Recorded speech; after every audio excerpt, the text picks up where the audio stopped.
કોઈ દિવસ નિંદા ન થતી, કોઈની નિંદા, કોઈનો અપયશ ન ગવાતો હોય. આવ્યા છો, રોટલો ખાઓ, આરામ કરો હોય તો આરામ કરો, અને તમારા જે ઈષ્ટદેવ હોય એનું ભજન કરવું હોય તો ભજન કરો, ધ્યાન કરવું હોય તો ધ્યાન કરો, યોગા કરવા હોય તો યોગા કરો, નાહવું હોય તો નાહી લો, નાહ્યા વગર હોઈ જવું હોય તો હોઈ જાવ, જે કરવું હોય કરો, પણ કોઈની નિંદા ન કરતા. આ 5 ઢંગ છે. હકા તારે કરવો છે આશ્રમ? એ કે પણ છે આટલું મોટું ક્યાં હતું? નહીતર આ 5 તમે છોકરાઓ તમારામાંથી એ ગજાનંદ તમને લાગી ગઈ છે? નહીં, પહેર્યું છે તો ભગવું નહીં. ઠીક છે, જેમણે પૂછ્યું, મારો સાધુનું બાળક છે, યુવાન છે, એણે પૂછ્યું છે એટલે મેં આટલા જવાબો આપ્યા. હું એને જરૂર મળીશ, અને મારો જો સૂર્ય સમજી ગયા હોય તો આશ્રમ કરવાની જરૂર નથી. સાહેબ, આ પરમાત્માનું આખું જગત આપણો આશ્રમ છે ને આપણું આશ્રય સ્થાન છે, આપણું આશ્રય સ્થાન. મંદિર તારું વિશ્વ રૂપાળું.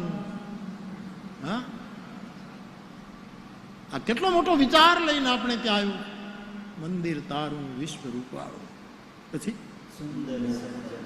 સુંદર સર્જન હારા રે, પલ પલ તારા દર્શન થતા, અને દેખે દેખણ. કેટલો મોટો વિશાળ અર્થમાં. ઓશોનો એક લેખ હું વાંચતો તો એમાં તો શોભિતભાઈ તમે જરા રાધેશ્યામ તો કૂદવા માંડશે, એને તો ઓશોનું નામ આવે ત્યાં એકદમ એને અવતાર આવે છે ઓશોનો. મારે એને ભગવા પહેરાવી દેવા છે. આને ઓશોએ એમ કહ્યું છે, એ તો સાધારણ વાત, એણે એમ કહ્યું કે બુદ્ધના ગયા પછી 500 વર્ષ પછી મૂર્તિઓ આવી છે. એના પહેલા મૂર્તિ, એના પહેલા શોભિતભાઈ ઓશો કહે છે, ઓશો ઉવાચ, એણે કહ્યું છે કે એના પહેલા બોધિ વૃક્ષના ચિત્રો જ માણસો પૂજતા હતા. વ્યક્તિ મહત્વની નહોતી, વૃક્ષ મહત્વ. અને ઓશો એમ કહે છે કે સંઘમિત્રા અશોકની દીકરી અને એનો દીકરો મહેન્દ્ર, આ બંનેને લંકા મોકલ્યા ત્યારે ધમ્મપદ આપીને ન મોકલ્યા, બોધિ વૃક્ષની એક ડાળ આપી અશોકે કે આ ડાળ લઈ અને લંકામાં રોપજો. આ ઝાડવું કામ કરશે, વ્યક્તિ કામ નહીં કરે. અને સાહેબ બોધિ વૃક્ષની એક શાખા લંકામાં, અને વૃક્ષો કામ કરી શકે. સાહેબ, સનાતન ધર્મ બહુ પહેલેથી વિચાર કરીને બેઠો છે કે પીપળામાં વિષ્ણુ છે. આજે જે આપણે ત્યાં આ તુલસીની માળા પહેરું છું ને, શાસ્ત્રમાં એનું એક નામ છે હરિપ્રિયા. હરિપ્રિયા, તુલસીના બેરખાનું નામ હરિપ્રિયા અથવા તો વિષ્ણુપ્રિયા, 3 નામ છે શાસ્ત્રોમાં આ બેરખાની. હરિપ્રિયા, અજે હું તુલસી કા હરિપ્રિયા, એવું માનસમાં લખ્યું છે નામકરણ. અરે કહેવાનો અર્થ બાપ, વૃક્ષ પૂજાતું. અશોકને ખબર હતી કે મારી દીકરી કે મારો દીકરો લંકામાં બુદ્ધના વિચારોનો પ્રચાર નહીં કરી શકે, કરશે તો સીમામાં કરી શકશે. આ બોધિ વૃક્ષની ડાળ જેની નીચે બુદ્ધ સૂતા છે, જેની નીચે એણે ભિક્ષા લીધી છે, જેની નીચે ઊભા થયા છે, જેની નીચે ક્યારેક ડાળ પકડી એના સૂરજને જોવા માટે એણે પરણો હટાવ્યા છે, જેની નીચે એ એક એંગલ લઈ અને નદીના દર્શન કરે, એ બુદ્ધને, જે વૃક્ષની નીચે બુદ્ધ બેઠા, એ વૃક્ષનું પાંદડું કામ કરશે એવું ઓશોએ કહ્યું. અને વારી જાઉં આ નિવેદન.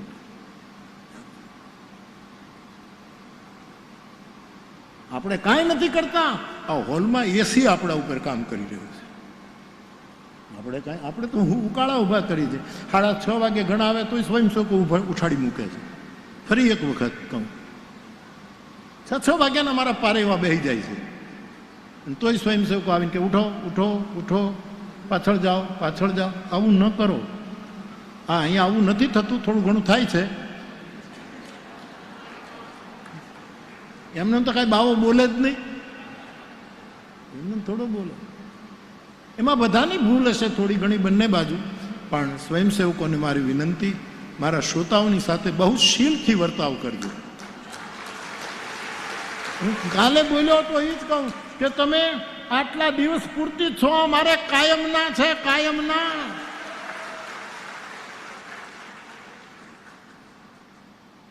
તો પછી બાપુ જાય છે આરામ.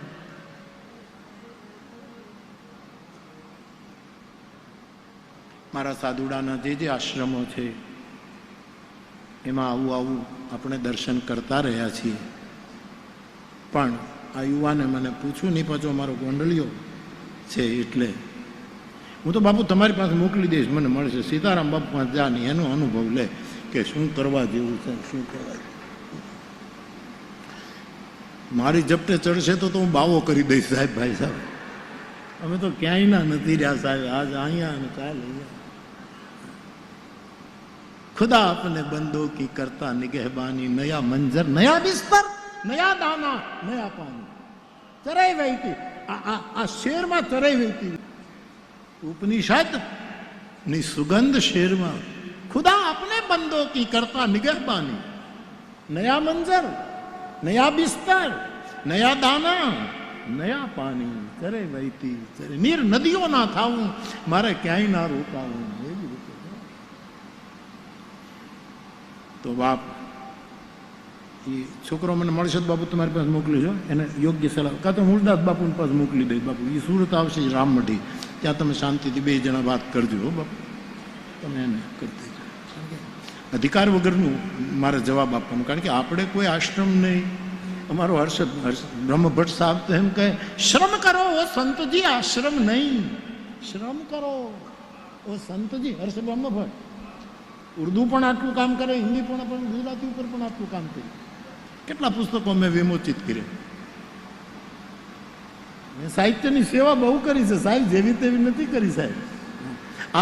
આનાથી મેં કોળિયા નથી ખાતા, એટલે તમારા કાગળોના ઉદ્ઘાટન કર્યા છે. કોઈ પણ ગ્રંથ મારી પાસે આવે મને આનંદ થાય. મારા કોઈ સર્જકે, મારા કોઈ કવિએ, મારા કોઈ લેખકે વળી જગતને ઉપયોગી થાય એવું કંઈક લખ્યું છે, એને હું સ્પર્શ કરી અને મારા હાથને શુદ્ધ કરું. બહુ કર્યું. 65 વર્ષમાં 150 વર્ષનું કામ કર્યું છે બાબાએ.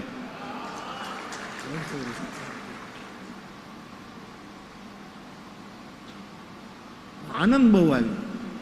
કાલે કાલે અહીંથી ગયો ને, મેં તમને કીધું તમારે રજા લઈને ગયો હતો, તમને કહીને ગયો તો હું 1 વાગે કથા પૂરી કરું છું, મારે દૂર જવાનું છે, માયાભાઈને ત્યાં મોગલમાંનો પાટોત્સવ છે, અમુક એવોર્ડો આપવાના છે. તમને પૂછીને ગયો તો, તમે ના પાડી હોત તો ન જાત, પણ તમે બધાએ આ પાડી કે ભલે તૂટે. ગોળ ખાઈ ચોકડા ખમે. મને ખબર નહોતી કે ત્યાં એક કથા હતી. એક બીજા ગામે મારે હનુમાનજીના મંદિરને પૂજન કરવાનું હતું. ત્યાં ગયું, ત્યાં તો શરદ દાદાની કથા હતી.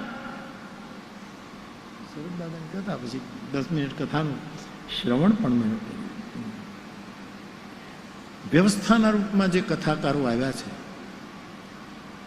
એને ભવભૂતિ એમ કહે છે કે પોતાના સ્થાન ઉપર બેસે ને એટલે સૌ પ્રથમ તો એ માણસ નથી રહેતો, એનામાં કોઈ દેવતા ઉતરે છે. ભવભૂતિ. વિંદેમ દેવતા વાચમ ભવભૂતિ. જેનામાં દેવ ઉતર્યો છે. જેમ નથી રાંદલમાની સામે તમે ભુવાને બેહાડો, અને એ તો સાચું ખોટું મારો ના જ જાણે, પણ નથી તરત જ એને માં આવતી, નાખોડા ફૂલવા માંડે.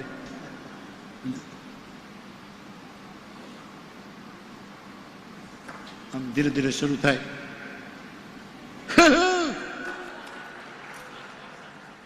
મેન રાવત બાપાએ 2 ભાદરના કાંઠે કથા, દેવળાની કથા હતી, ત્યારે રાવત બાપુ તો હાથ પછાડી જે ભુવાનું કામ કર્યું હતું એને.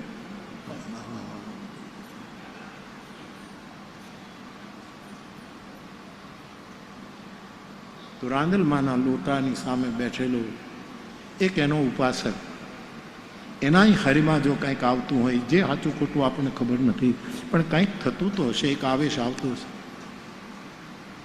ભગવત કથાને લઈને ગાદી ઉપર બેઠો હું ત્યાં કહેતો હતો, શરદ દાદા એનામાં ભવભૂતિ કહે છે, પહેલો તો કોઈ દેવતા ઉતરે. એ માણસ આપણી સાથે હોય ત્યાં એવો નથી હોતો, ત્યાં બીજો, ત્યાં કંઈક બીજું દેવતા. વિંદેમ દેવતા વાચમ અમૃતામ બીજું લક્ષણ. સરસ્વતી જાય સીધી બ્રહ્મલોકથી સ્વર્ગમાં, કે કોઈ ભગવત કથા, કોઈ ઉત્તર રામચરિત માનસ ગાવા બેઠો છે, ઉત્તર રામચરિત ભવભૂતિનું એ લખવા કે ગાવા બેઠો છે, એટલે સરસ્વતી સીધા બ્રહ્મભવનથી સ્વર્ગમાં જાય ઇન્દ્રને ત્યાં, અને ઇન્દ્ર એને પ્રણામ કરે કે દેવી આપનું આગમન, કે અમૃત ક્યાં છે, કે અમૃત આ રહ્યું, તો કે કળશ લાવો. કેમ? કે મારે મારા વક્તાની જીભ ઉપર એ કળશ મૂકવો છે. અમૃતા એની જીભ ઉપર અમૃત આવે. એટલે મનન તમને ભગવતની કથામાં અમૃત જેવો ઓડકાર આવે. ગોપીજન બોલ્યા છે, તવ કથામૃતમ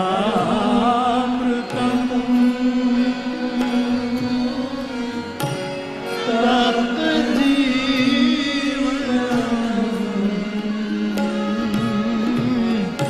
કવિભીરીડિતમ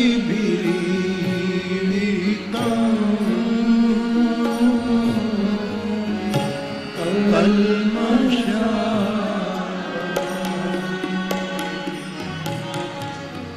શ્રવણમંગલમ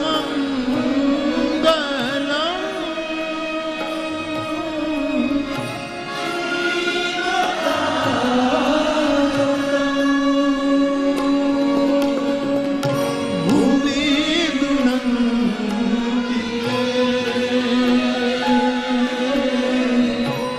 ભૂરિદા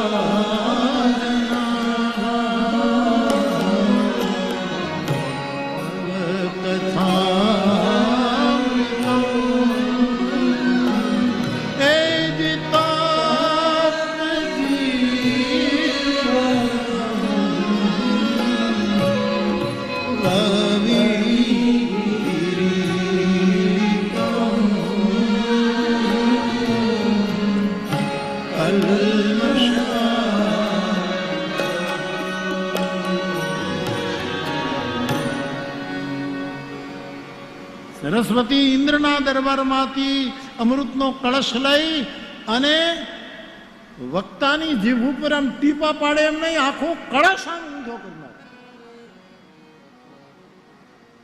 અમૃતામ મોરારી બાપુ નથી કહેતો, ભવભૂતિ કહે છે અમૃતામ. અને જયભાઈ ત્રીજું લક્ષણ બતાવ્યું છે આત્મકલામ. એની પાસે શરીરની કોઈ હાવભાવ ને વાણીની કલા અને સંગીત નહીં, આત્મકળા પ્રગટ થાય, આત્માની કળા. એમાં મનન તમને આનંદ આવે છે, નહીતર નહીં.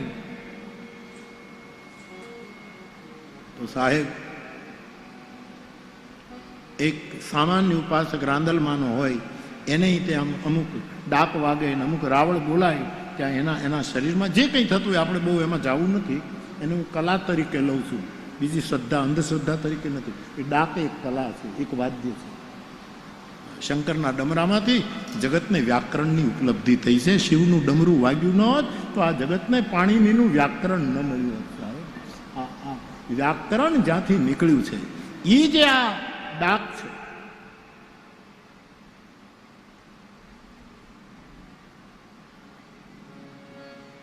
વાગે છે ડાક ડાક વાગે ડમરું.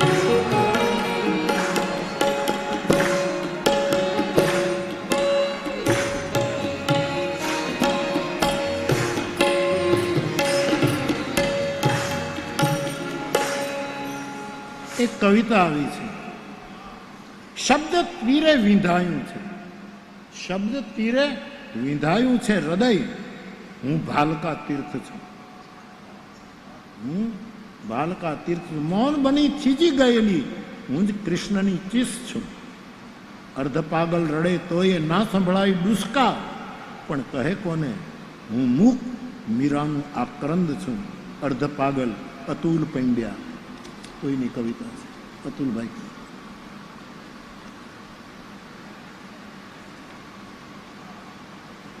સહસ્ત્રદળ એ કમળ ખીલશે મા ભુવનેશ્વરી આગળ, ગીરા બુર્જનીના વૈભવથી શોભશે આ નભમંડળ, એવું ગોમંડળ બન્યું ગોંડલ. તુષાર શુક્લ.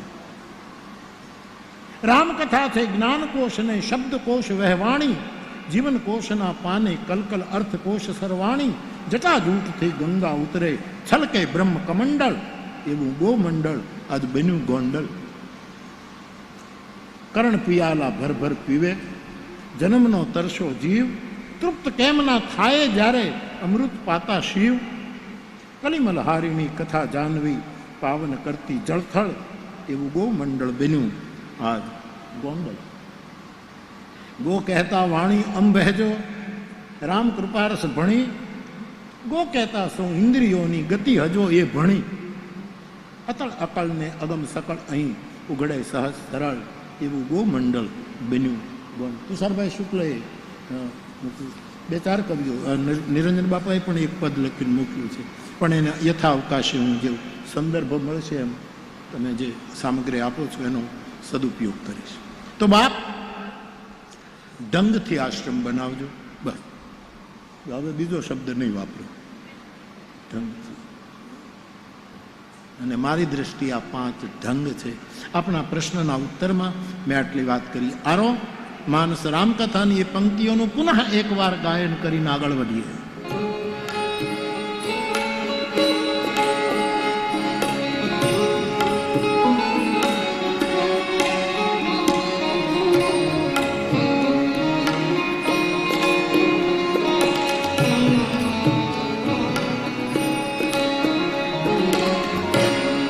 खगपति राम कथा में बरन, खगपति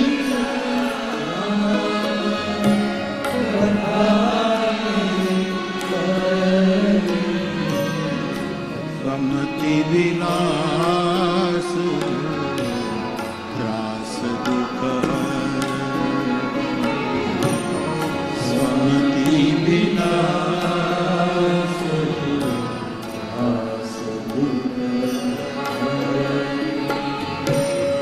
राम कथा गिरिजा में बरनी, राम कथा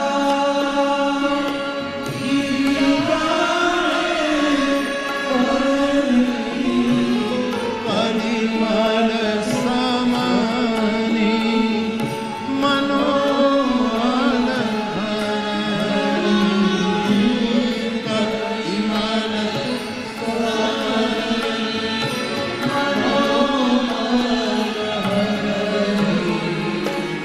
खगपति राम कथा में बरनी, खगपति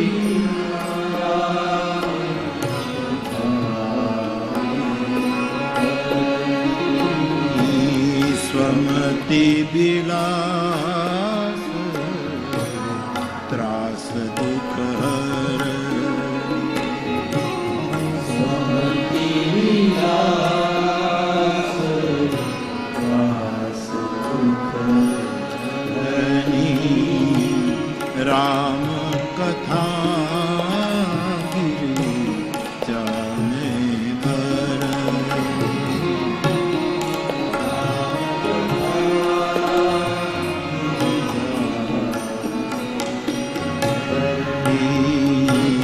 कलिमल समनी मनोमल हर,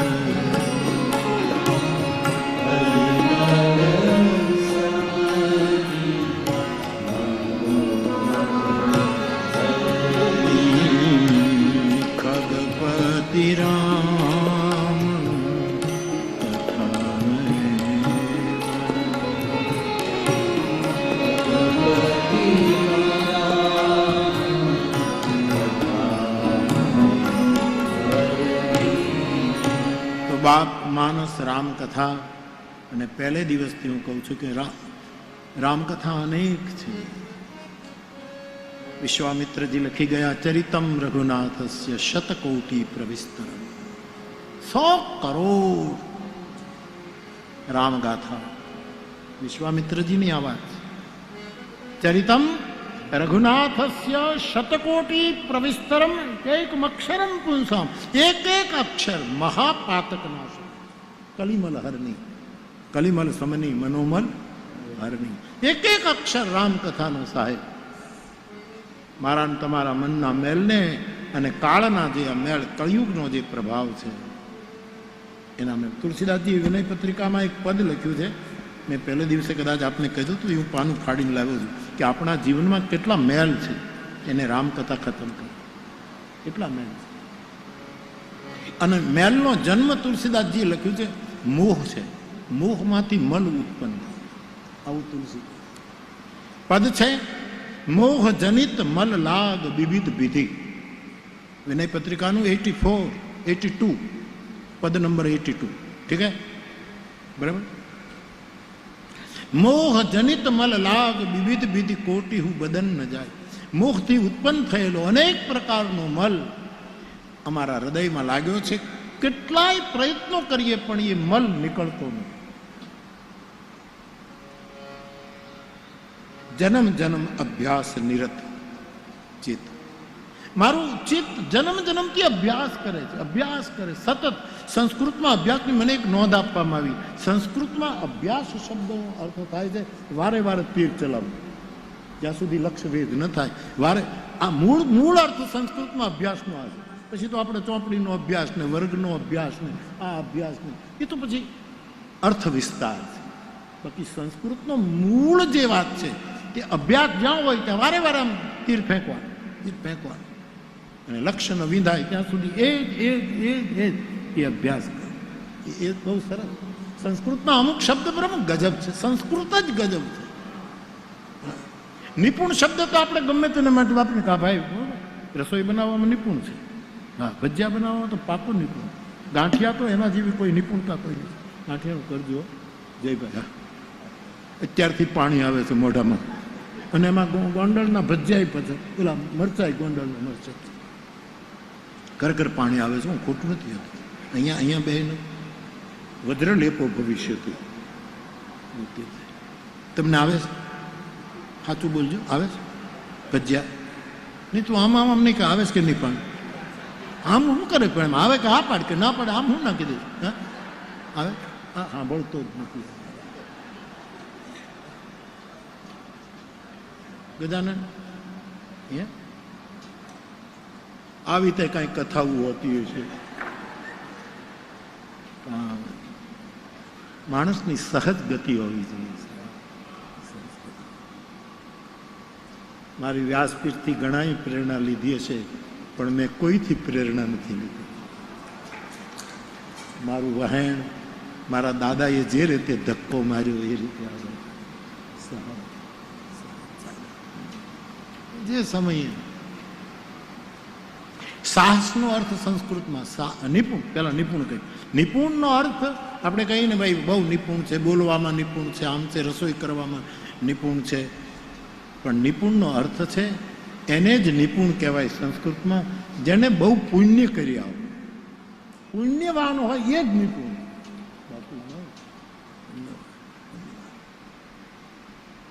આ માણસ ઘણા એમ કે ને કે આપણે પાપ કર્યા હોય પછી પુણ્ય કરીએ એટલે પાપ વયા જાય. ભ્રાંતિમાં રહેતા નહીં. બે ખાતા જુદા છે. પુણ્ય કરશો એનું સારું પરિણામ પણ તમને મળશે ને પાપ કર્યું છે એ ભોગવવું પડશે. ઘણા એમ જ માને છે કે હું આટલું બધું કરી નાખું, પછી આટલું પુણ્ય કરું, આટલો બધાનો શોષણ કરી અને પછી એક રામકથા કરાવી નાખું. નહીં, બે ખાતા જુદા છે. હા, કોઈ વહેમમાં ન રહે કે સમાજનું શોષણ કરવું પછી રામકથામાં હું કંઈક આટલું કરી નાખું. બે ખાતા અંક ગણિત બીજ ગણિતનો ફરક છે. આમ જો હવે હું મારું પ્રાઇમરી ટીચરનું મારું તમને બતાવું. અંકગણિતમાં શું, આમાં મારા ટીચરો બેઠા છે બધા. હવે અંકગણિતનો નિયમ શું હોય? 5 ઓછા 5 એટલે શું થાય? અંકગણિતમાં 5 ઓછા 5 શું થાય? ઝીરો ને. અંગણિતનો નિયમ આ છે કે 5 માંથી 5 કાઢો એટલે શું રહે? 5 ઓછા 5. અંક ગણિત એમ કે 0. પણ બીજ ગણિત આ મેં હું ભણ્યો છું એટલે બીજ ગણિત અ ઓછા બ શું થાય? એનું પરિણામ અ ઓછા બ. બીજું કઈ આવે છે? ઓલામાં તો 5 ઓછા 5 એટલે અંગણિતમાં 0, પણ બ ઓછા a માઇનસ b એમ જ રહે. એમ સાહેબ, પાપ કર્યા હોય પુણ્ય કર્યું, બે ખાતા જુદા જ છે. કરેલા ભોગવવા જ પડશે. હારા કર્યા હશે તો બીજા જન્મમાં ફાયદો થશે. બાકી ઘણા એમ કે હું આટલું કરી નાખું, આખી જિંદગી અસત્ય બોલીને સાંજે એક દિવસ સત્યનારાયણની કથા કરી લઉં, મારું બધું થાય જ નહીં. એ ઓછા બી એ બધું આમ જ રહેવાનું છે સાહેબ. અંગણિત અને બીજ ગણિતનો આ બે પાસાનો ફરક છે. બંને પંચદશીમાં કેવું લખ્યું? પંચદશી તો બહુ ક્લિષ્ટ ગ્રંથ છે, એટલે મેં હજી સુધી લીધો નથી. અત્યંત ક્લિષ્ટ ગ્રંથ. વેદાંત ઉપરનો કોઈ ગ્રંથ હોય, સ્વામી વિદ્યાચરણ સ્વામીનો જે ગ્રંથ છે ગજબનો. વિષ્ણુદેવાનંદ ગિરી દાદાનું ભાષ્ય પણ થોડુંક એના ઉપર છે, મંડલેશ્વરજી પંચદશી. બહુ સરસ આવી બધી વ્યાખ્યાઓ. તો મારો કહેવાનું નિપુણ એટલે જેના ખાનદાનમાં, જેની વ્યક્તિમાં પુણ્યનો જથ્થો પડ્યો છે એનું નામ નિપુણ. પ્રવીણ શબ્દ જેને વીણા વગાડતા આવડતી હોય એને જ પ્રવીણ કહે. મૂળ શબ્દ મૂળ આ છે, પછી તો એનો વિસ્તાર થાય થવો જોઈએ, એમાં કોઈ ના. પણ મૂળ જે છે શબ્દ બ્રહ્મ, એના બધા આ બધા અર્થો છે. સાહસની વ્યાખ્યા સંસ્કૃતમાં શું? બીજાની હત્યા કરો અને બીજાનું લૂંટી લો, એને સાહસ કહેવાય. બીજા સિવાય સાહસ નથી. મૂળ મૂળ મૂળ. કોઈ પણ માણસ હત્યા કરી નાખે એને સાહસ કર્યું છે. અને કોઈ માણસ ચોરી કરી લે, કોઈકની ચોરી કરી લે, એને સાહસ કર્યું છે. એવું છે. શબ્દ બ્રહ્મ કેટલું આપણને ક્રીડા કરાવે. એટલે મેં તમારી પાસે કાલે બ્રહ્મ મૂક્યા કે એક શબ્દ બ્રહ્મ, બીજો અક્ષર બ્રહ્મ, ત્રીજો વાક્ય બ્રહ્મ, બ્રહ્મ વાક્ય, ચોથું બ્રહ્મ પદ, પદ બ્રહ્મ, અને પાંચમો પરમ બ્રહ્મ. આ પાંચમાં શબ્દના ઉપાસકો ક્રીડા કરીને મોજ કરતા હોય. હું કાલે કીધું તો એમ 24 કલાકનો એક જ કાર્યક્રમ રાખજો, આ કથા સાંભળીને પ્રસન્ન રહેવું, ગમે તે થઈ જાય. 24 કલાકનો એક જ કાર્યક્રમ, આનંદમાં રહેવું, અનુભવીને એટલું આનંદમાં રહેવું, સમરવા શ્રી હરિને કોઈને કાંઈ ન કહેવું. અને તખતદાન યાદ આવે. તખતદાન મોજમાં રહેવું, અને મોજમાં પણ અગમ યગોચર અલખ ધણી, અગમ અગોચર અલખ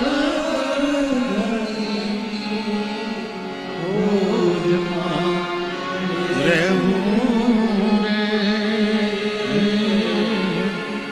મોજમાં, બાવાજી મોજમાં રહેવું. એક જ અમારે તો મારા માટે એક જ પ્રોગ્રામ આપણો, 24 કલાક આનંદમાં રહેવાનું. જે ખાવું હોય થાય, દુનિયાને જે કહેવું હોય કે, દુનિયાને જે કરવું હોય કરે. આપણે આપણી પ્રસન્નતા, કારણ કે જગતગુરુ શંકરાચાર્ય કહે છે પ્રસન્ન ચિત્તે પરમાત્મા દર્શન. જેનું ચિત્ત પ્રસન્ન રહેશે એને પરમાત્માના દર્શન થશે. હવે આના કરતા સહેલો ઉપાય આનંદ. પણ ઘણા લોકો મોજમાં રહી શકતા જ. મારા સુરેશભાઈ દલાલ કહેતા ઘણા લોકો બેહે તો બેહણું, ઉઠે તો ઉઠમણું. સુરેશભાઈ તો પ્રાસમાં બોલે વધારે. એવા માણસો હોય, બેસે તો બેસણું હોય, બેસણામાં બેઠો હોય, બેસે ઊભો થાય જાણે ઉઠમણામાં બેઠો. જીવી લો મારા બાપ, જીવી લો. એ વેજા જીવી લો મારા બાપ. આ જીવવાનો આ સમય આવ્યો. સમય નથી, અવસર આવ્યો છે. અવસર આવ્યો. લોહ લંગરી બાપુએ અવસર મને તમને આપ્યો છે. અમે જીવી